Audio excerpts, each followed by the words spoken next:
Cours sur le semis. Le semis est une opération culturale qui consiste à mettre en terre les graines ou semences, que ce soit dans un champ ou une surface de petite dimension. Il désigne le semis peut se faire à la main ou de manière mécanisée à l'aide de semoirs. Le terme semis désigne également les jeunes plantules issues de la germination des graines qui ont été germées. Le choix des semences. Le choix des semences est important. L'utilisation des semences certifiées apporte une garantie sur la pureté spécifique, la pureté variétale, la faculté germinative et la qualité sanitaire des graines. Dans le cas d'utilisation de semences fermières, il est recommandé d'observer l'état sanitaire des graines et de procéder à des tests de germination en suivant un protocole précis adapté à les différents types de semis. Dans le cas du jardin, on a le semis en ligne, en réalisant un sillon dans lequel les graines sont placées en ligne à la main ou à l'aide d'un petit semoir unigraine. Semis en poquet, en plaçant plusieurs graines dans un trou réalisé à la main ou à l'aide d'un petit plantoir plutôt adapté aux grosses graines, haricots, courgettes, etc. Semis à la volée, plutôt adapté aux petites graines, le gazon, la mâche. Semis en plateau alvéolé, semis en motte à l'aide d'un presse-motte. Boulette de graines, c'est une technique proche de la précédente qui est utilisée en milieu plutôt difficile. Graines prépositionnées et collées sur ruban ou bande.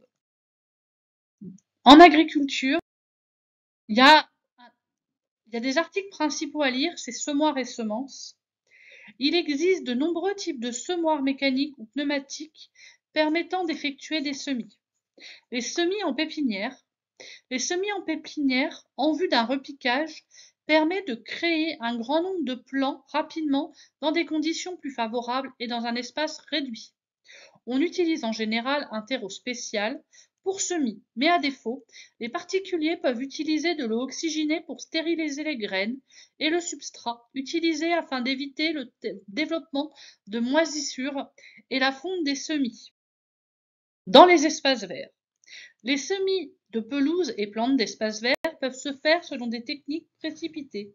Certains sont cependant particulières. L'engazonnement au moyen de plaques de gazon précultivées.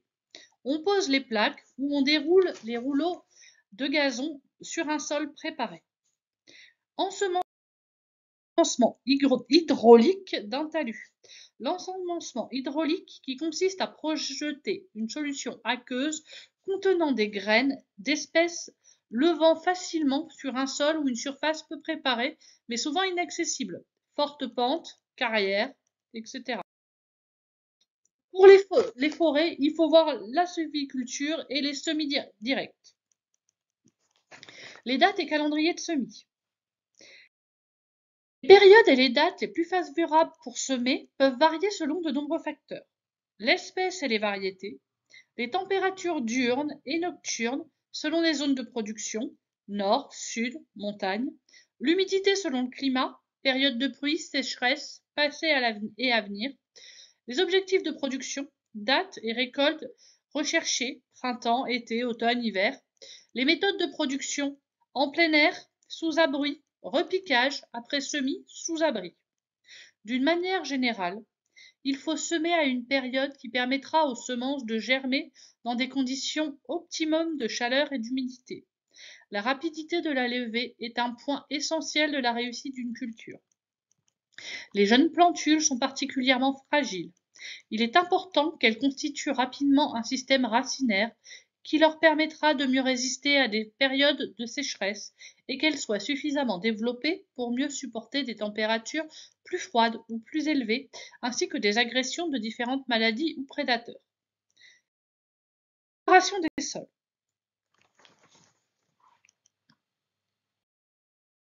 Pour bien réussir l'implantation d'une culture, il est généralement nécessaire de réaliser des opérations qui permettront aux semences d'être dans des conditions optimales pour germer rapidement et trouver dans le sol des éléments nécessaires à leur croissance.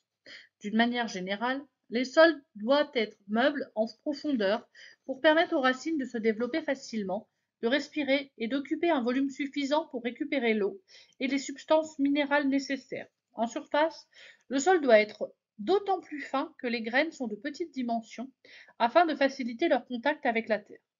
En agriculture, les semis sont généralement effectués après un labour, suivi de différentes opérations culturales, par exemple herçage, roulage, apport d'amendement de fumier d'engrais.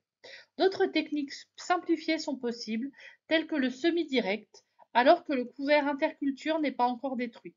Des semoirs spéciaux sont de préférence utilisés dans ce type de situation.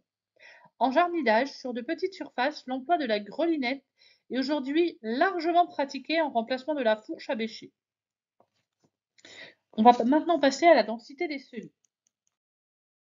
Les doses et densités de semis doivent être choisies selon de nombreux facteurs. Les espèces et variétés, les méthodes de semis à la volée, en ligne, en poquet, sous couvert, en plein air, sous abri, les